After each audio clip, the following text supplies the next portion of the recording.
चलिए अब शुरू करते हैं 18 मिनट में हिंदुस्तान। आज बीजेपी अपने सदस्यता अभियान का आगाज करने जा रही है। पार्टी के कई नेता अलग अलग जगहों पर इस अभियान की शुरुआत करेंगे।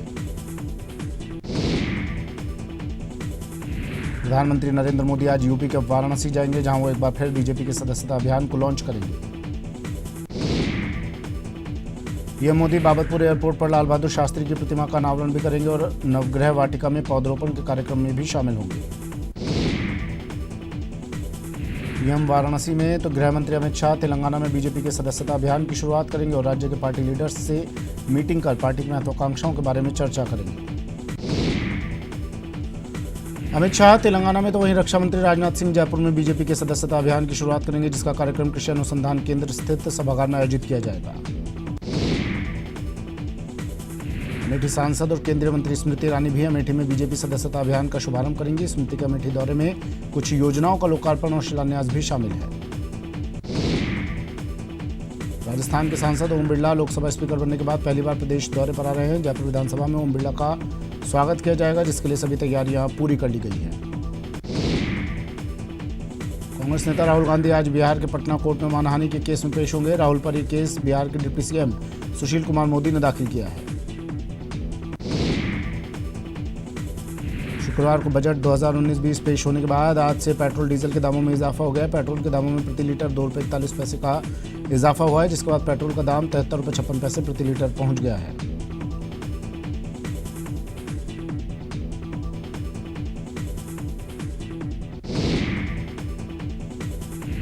लोकसभा में शुक्रवार को वित्त वर्ष 2019-20 का पूर्ण बजट वित्त मंत्री निर्मला सीतारमण ने पेश किया। मोदी सरकार पार्ट 2 का ये पहला बजट है। वहीं बतौर पूर्णकालिक बजट पेश करने वाली देश की पहली महिला वित्त मंत्री निर्मला सीतारमण बन गई हैं।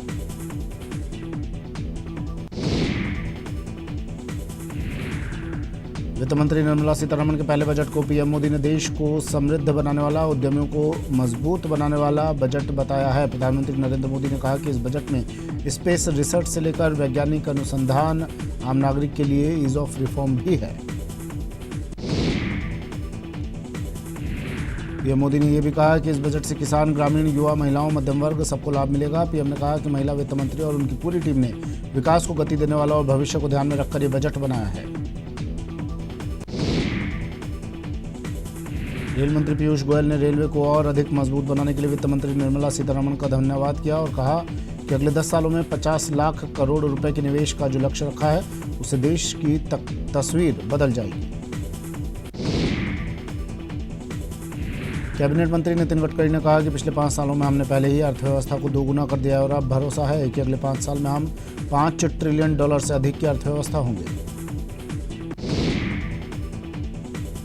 रक्षा मंत्री राजनाथ सिंह ने कहा कि देश का बजट सोशियो इकोनॉमिक बदलाव लाने की वजह से यह दूरदर्शी बजट है। इसमें समाज के हर वर्ग, चाहे गरीब हो, पिछड़े हो या फिर अमीर, सबका ख्याल रखा गया है। गृह मंत्री अमित शाह ने भी बजट की तारीफ की है और कहा है कि बजट भारत के किसानों, युवाओं, महिलाओं और गरीबों के सपनों को पूरा करेगा। आम बजट पेश होने के बाद केंद्रीय जल शक्ति मंत्री गजेंद्र सिंह शेखावत ने बजट की तारीफ की और कहा कि बजट न्यू इंडिया के लिए और देश के सर्वांगीण विकास वाला बजट है। बीजेपी सांसद सीपी जोशी ने भी आम बजट की तारीफ की और कहा कि बजट किसानों को आगे लाने वाला है। भारत के किसान को आगे बढ़ाने के लिए ये बजट बेहद महत्वपूर्ण है। जो टैक्स बढ़ाए गए हैं वो भी अंतर्गत या देश के विकास में खर्च होने हैं। कांग्रेस नेता कपिल सिब्बल ने मोदी सरकार के बजट पर तंज कसा और कहा कि सरकार नए भारत के नाम पर पुराना और दिशाहीन विजन लाई है। सीएम अशोक गहलोत ने केंद्रीय बजट को हताशाजनक बताया। सीएम गहलोत ने ट्वीट कर कहा कि एनडीए सरकार के दूसरे कार्यकाल का पहला बजट दिशाहीन है, बजट का उद्देश्य साफ नहीं है और यह हताशाजनक है। मध्य प्रदेश के सीएम कमलनाथ ने मोदी सरकार के बजट को देश के लिए निराशाजनक बताया। कहा कि इस बजट से देश का भला नहीं होने वाला। बजट के बाद शेयर मार्केट बड़ी गिरावट के साथ बंद हुआ। सेंसेक्स 394.67 अंक गिरकर 39,513.39 और निफ्टी 135.60 अंक गिरकर 11,811.15 पर बंद हुआ। पेट्रोल डीजल पर ₹1 अतिरिक्त टैक्स लगाने की वजह से पेट्रोल और डीजल की कीमतों में बढ़ोतरी हो गई है। पेट्रोल ₹2.50 प्रति लीटर और डीजल ₹2.30 प्रति लीटर महंगा हो गया है। निर्मला सीतारमण ने जो बजट पेश किया है उसमें ज़्यादा कमाई करने वालों को जोर का झटका लगाया। अब 2 से 5 करोड़ रुपए सालाना कमाने वालों पर 3% और 5 करोड़ रुपए से अधिक कमाने वालों को 7% सरचार्ज देना होगा। बजट में मैडम फाइनेंस मिनिस्टर ने यह भी कहा कि बैंक से 1 साल में 1 करोड़ से अधिक की राशि निकालने पर 2% का TDS लगाया जाएगा, यानी सालाना 1 करोड़ रुपए से अधिक निकालने पर 2 लाख रुपए टैक्स में ही कट जाएंगे। बड़ी कंपनियों को भी बजट में झटका लगा है। 400 करोड़ रुपए तक के टर्नओवर वाली कंपनियों को अब 25% कॉर्पोरेट टैक्स देना होगा। मिडिल क्लास के लिए सरकार ने बड़ा ऐलान किया है। अब 45 लाख रुपए का घर खरीदने पर 1.5 लाख रुपए की अतिरिक्त छूट दी जाएगी। साथ ही हाउसिंग लोन के ब्याज पर मिलने वाली कुल छूट अब 2 लाख से बढ़कर 3.5 लाख हो गई है। इलेक्ट्रिक व्हीकल खरीदने वालों के लिए खुशखबरी है। 2.5 लाख रुपए तक के इलेक्ट्रिक व्हीकल खरीदने पर अब खास छूट दी जाएगी। साथ ही वाहनों पर GST को 12% से घटाकर 5% किया जाएगा। निर्मला सीतारमण ने कहा कि अभी तक 26 लाख घरों का निर्माण पूरा हो चुका है। 24 लाख को घर दिया जा चुका है और सरकार का लक्ष्य है कि 2022 तक हर किसी को घर दे दिया जाए। इसके लिए 1 करोड़ 95 लाख घर का लक्ष्य रखा गया है। सरकार ने पानी के लिए जल शक्ति मंत्रालय का गठन किया है और सरकार का लक्ष्य है कि 2024 तक हर घर तक पाइप से पीने का पानी पहुंचाया जा सके। सरकार ने कहा कि कृषि क्षेत्र में अब निवेश को बढ़ावा दिया जाएगा। 10,000 नए किसान उत्पादक संघ बनेंगे। साथ ही डेयरी के कामों को भी बढ़ावा दिया जाएगा। इतना ही नहीं, अन्नदाता को ऊर्जा दाता बनाने का काम किया जाएगा। वित्त मंत्री ने बजट भाषण में कहा कि अब आधार कार्ड से भी लोग अपना इनकम टैक्स भर पाएंगे, यानी अब पैन कार्ड होना जरूरी नहीं है, बस आधार कार्ड से काम हो जाएगा। बजट में स्टार्टअप के लिए भी बड़ी छूट का ऐलान है। मैडम फाइनेंस मिनिस्टर ने कहा कि स्टार्टअप को एंजल टैक्स नहीं देना होगा। साथ ही आयकर विभाग भी इनकी जांच नहीं करेगा। बजट में यह भी कहा गया कि नई शिक्षा नीति लाई जाएगी। साथ ही शिक्षा नीति के लिए राष्ट्रीय अनुसंधान प्रतिष्ठान भी बनाया जाएगा। निर्मला सीतारमण ने कहा कि मीडिया में विदेशी निवेश की सीमा बढ़ाने पर विचार किया जा रहा है। इसके साथ साथ एविएशन और एनिमेशन के सेक्टर में भी FDI पर विचार किया जाएगा। इसके अलावा बीमा सेक्टर में 100% FDI पर भी विचार किया जा रहा है। वित्त मंत्री ने अपने बजट में आने वाले दशक का लक्ष्य देश के सामने रखा। उन्होंने कहा कि अगले कुछ सालों में हमारी अर्थव्यवस्था $5 ट्रिलियन तक पहुंच जाएगी।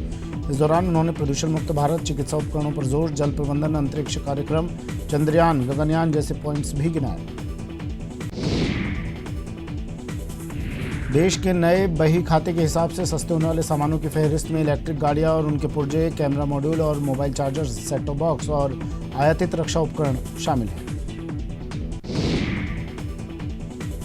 बजट के हिसाब से जो सामान महंगे हुए हैं उसमें तंबाकू उत्पाद, सोना चांदी, इंपोर्टेड कारें, एयर कंडीशनर, CCTV कैमरा, विदेशी किताबें, काजू, vinyl flooring, tiles, optical fibre, ceramic tiles और वॉल टाइल्स शामिल हैं। जो सामान महंगा हुआ है उसमें आयातित स्टेनलेस स्टील के प्रोडक्ट्स, आयातित ऑटो पार्ट्स, न्यूज़ प्रिंट और अखबारों के साथ साथ पत्रिकाओं के कागज़ के अलावा मार्बल और फर्नीचर माउंटिंग शामिल है।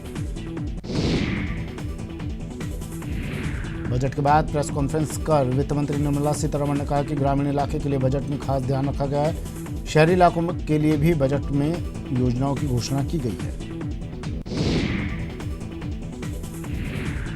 वित्त मंत्री ने कहा कि हमने बजट के जरिए एक बेहतर भारत बनाने की कोशिश की है। बजट में 5 साल का लक्ष्य निर्धारित किया गया है। ग्रामीण भारत, शहरी भारत और युवाओं का पूरा ख्याल रखा गया है। वित्त मंत्री ने कहा कि बैंकों के मुश्किल हालात पर ध्यान दिया गया है। NDFC की समस्या पर ध्यान दिया गया है। SC, ST और गरीबों के कल्याण की योजनाओं पर राशि बढ़ाई गई है। वित्त मंत्री ने कहा कि बजट में बहुत तोहफे हैं। हर साल बैंक अकाउंट से 1 करोड़ निकालने की जरूरत क्या होगी। हम ट्रांजैक्शन के खिलाफ नहीं हैं, कैश के खिलाफ हैं। वित्त मंत्री ने कहा कि हमारा विजन स्पष्ट है। हम इकोनॉमी के समग्र विकास की ओर बढ़ना चाहते हैं। हमने ग्रामीण इकोनॉमी को मजबूत करने पर काम किया है। इसके अलावा हम ये भी देख रहे हैं कि कैसे शहरी जीवन को बेहतर किया जाए।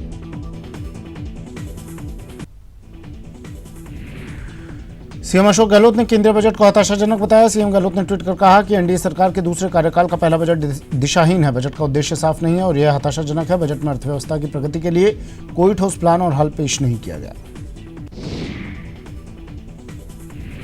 केंद्रीय बजट का प्रदेश बीजेपी ने बजट का स्वागत किया। केंद्रीय बजट को विकासोन्मुखी बताया गया और हर तबके का विकास करने वाला बताया। नागौर के परबतसर दौरे पर आए पूर्व केंद्रीय मंत्री सीआर चौधरी ने बजट को लेकर अपनी प्रतिक्रिया दी। चौधरी ने इस बजट को बेहतरीन बताया। पूर्व मंत्री सीआर चौधरी ने भादवा सरपंच रिधाराम सारण के निवास पर टीवी पर पूरा बजट देखा। सूचना एवं जनसंपर्क मंत्री डॉक्टर रघु शर्मा ने बजट पर प्रतिक्रिया दी और केंद्रीय बजट को आम लोगों के लिए निराशाजनक और दिशाहीन बताया। उन्होंने कहा कि लोकसभा चुनाव में मिले भारी जनमत के बावजूद इस बजट में आम आदमी विशेष रूप से युवाओं को निराश किया है। उच्च शिक्षा राज्य मंत्री भंवर सिंह भाटी ने मोदी सरकार के बजट को निराशाजनक बताया। मंत्री भंवर सिंह भाटी ने कहा कि मोदी सरकार के बजट से देश को कोई दिशा नहीं मिलेगी। उद्योग मंत्री प्रसादी लाल मीणा दौसा के लालसोट पहुंचे, जहां उन्होंने बिजली की समस्या को लेकर जन सुनवाई की। जन सुनवाई में करीब 2000 बिजली कनेक्शन लंबित होने पर मंत्री प्रसादी लाल मीणा ने निगम के अफसरों को फटकार लगाई। जयपुर में राष्ट्रीय महिला आयोग की अध्यक्ष रेखा शर्मा ने महिला जन सुनवाई में 50 से ज्यादा मामलों का निपटारा किया। आयोग ने ज्यादातर मामलों में पुलिस को एक्शन टेकन रिपोर्ट भेजने के निर्देश भी दिए। भरतपुर में जल शक्ति अभियान के केंद्रीय नोडल अधिकारी जयदीप मिश्रा ने अधिकारियों की बैठक ली। कलेक्ट्रेट सभागार में आयोजित हुई बैठक में जयदीप मिश्रा ने ग्राम पंचायत स्तर पर जल स्रोतों की सूची तैयार करने और इनकी क्षमता को बढ़ाकर क्षेत्रीय स्तर पर किसानों को लाभान्वित करने के निर्देश दिए। देश के अल्पसंख्यक मंत्री साले मोहम्मद उदयपुर आए, जहां उन्होंने कलेक्ट्रेट सभागार में 15 सूत्री कार्यक्रम के मामलों की बैठक ली।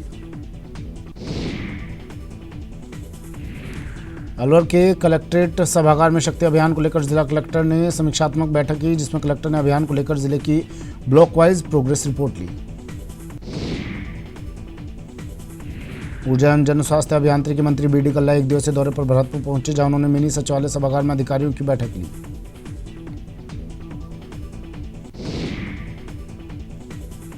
बूंदी सांसद ओम बिरला लोकसभा अध्यक्ष बनने के बाद पहली बार अपने गृह नगर कोटा एजुकेशन सिटी पहुंचेंगे। सैकड़ों की संख्या में कोटा शहर में उनके स्वागत की तैयारी की गई है। केंद्रीय ऊर्जा मंत्रालय के निदेशक पवन कुमार कालरवाल ने कहा कि जल शक्ति अभियान की सफलता के लिए जल संरक्षण कार्यक्रम महत्वपूर्ण है। जल संरक्षण के लिए लोगों में अधिकाधिक जागरूकता लाकर ही जल शक्ति अभियान को सफल बनाया जा सकता है। Sawai Madhopur collector doctor SP Singh ने पंचायत समिति सवाईमाधोपुर की ग्राम पंचायत सूरवाल में पहुंचकर रात्रि चौपाल में ग्रामीणों की समस्याएं सुनी, साथ ही नियमानुसार समाधान के निर्देश दिए। प्रदेश में जहां युवाओं को रोजगार नहीं मिल पा रहा, वहीं सरकार प्रदेश के कई स्कूलों में कार्यरत व्यावसायिक शिक्षकों को हटाकर उनका रोजगार छीनने की योजना बना रही है।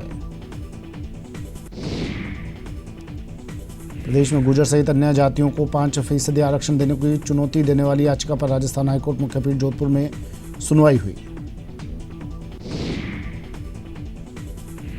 प्रदेश के पुलिस महकमे में बड़ा फेरबदल, 38 आईपीएस अफसर इधर से उधर। डीजीपी भूपेंद्र यादव ने पद संभालते ही पहला ट्रांसफर किया।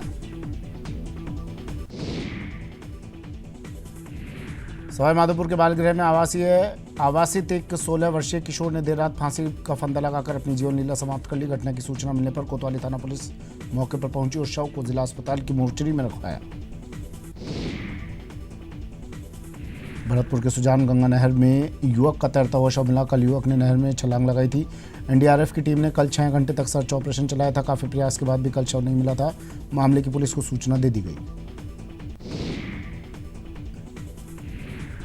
करौली में हुए नाबालिग से सामूहिक दुष्कर्म के मामले में विशिष्ट न्यायाधीश जगमोहन अग्रवाल ने पॉक्सो कोर्ट के आरोपियों को दोषी करार दिया।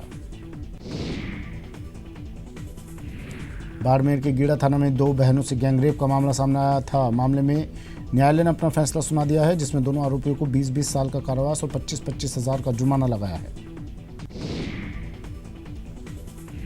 चूरू के तारानगर में 25 साल की विवाहिता से सामूहिक दुष्कर्म का मामला सामने आया है। आरोपियों ने गैंगरेप की वारदात को उस वक्त अंजाम दिया जब महिला घर पर अकेली थी। विरोध करने पर दोनों आरोपियों ने महिला के साथ मारपीट की और जबरन उठाकर कमरे में ले गए और दुष्कर्म की वारदात को अंजाम दिया। गुजरात की एक लड़की से 4 महीने पहले अजमेर में हुए सामूहिक दुष्कर्म मामले में रामगंज थाना पुलिस ने एक और आरोपी को गिरफ्तार किया है। बता दें कि पीड़िता 4 महीने पहले गुजरात से अजमेर घूमने आई थी, जिसको करीब 7 से 8 युवक बहला फुसलाकर अपने एक घर में ले गए थे, जहां उसके साथ सामूहिक दुष्कर्म की घटना को अंजाम दिया गया था। राजधानी में 7 साल की बच्ची से दुष्कर्म के प्रयास के मामले में 5 दिन बीत जाने के बाद भी अभी भी पुलिस के हाथ खाली है। हालांकि पुलिस ने आरोपी की पहचान कर लिया। उधर शास्त्री नगर समेत 13 थाना इलाकों में इंटरनेट पर पाबंदी अगले 24 घंटों के लिए और बढ़ा दी गई है। करौली में अपहृत नाबालिग किशोरी के रेप मामले में पुलिस ने मध्य प्रदेश में बरवासन के जंगलों से दस्तयाब किया है। प्रेमी के चंगुल में फंसी किशोरी को 3 बार अलग अलग व्यक्तियों को बेचा गया। बीकानेर में वारदात को अंजाम देने जा रहे एक बदमाश ने पुलिस का आमना सामना हो गया। बदमाश ने पुलिस पर फायरिंग कर दी और पुलिस को चकमा देकर फरार हो गया। धौलपुर में बच्चों के झगड़े को लेकर 2 पक्षों में मारपीट हो गई। झगड़े में गोली लगने से बुजुर्ग घायल हो गए। वहीं मामले को लेकर अभी तक पीड़ित पक्ष ने पुलिस को तहरीर नहीं दी।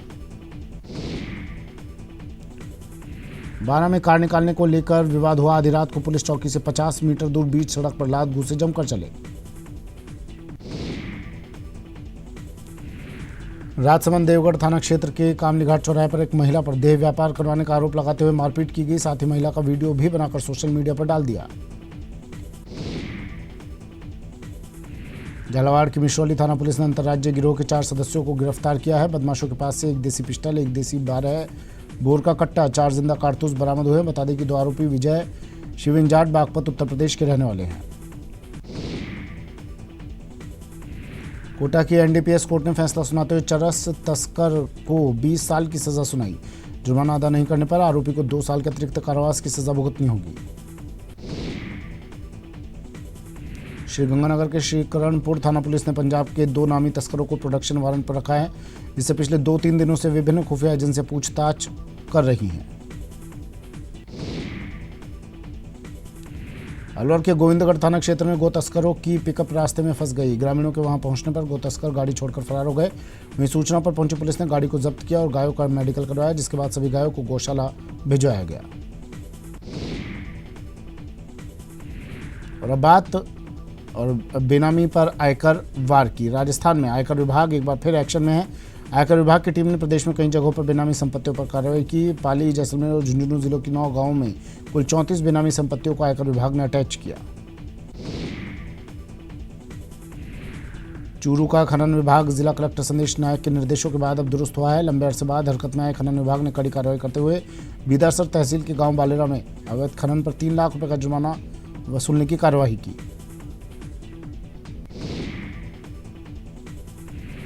सुप्रीम कोर्ट से प्रदेश में बजरी दोहन, संग्रहण और परिवहन पर लगाई रोक के बावजूद टोंक में बजरी माफियाओं के हौसले इतने बुलंद है कि धड़ल्ले से अपने मंसूबों को कामयाब करने में लगे हुए हैं।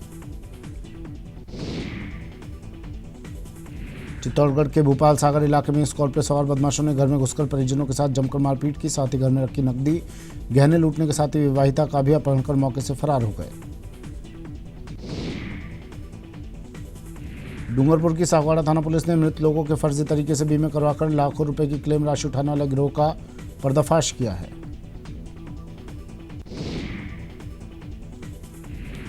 बांसवाड़ा में कनिष्क लिपिक भर्ती 2013 में बड़ी गड़बड़ी का मामला सामने आया है। भ्रष्टाचार निरोधक ब्यूरो की बांसवाड़ा टीम ने मामले में जांच शुरू कर दी है। जोधपुर में ग्रामीण महिला पुलिस थाने से दुष्कर्म का आरोपी फरार हो गया। दुष्कर्म मामले में आरोपी को कुछ दिन पहले पीपाड़ से गिरफ्तार किया था। कोर्ट में पेश करना था, लेकिन आरोपी बहाने करते हुए थाने से फरार हो गया।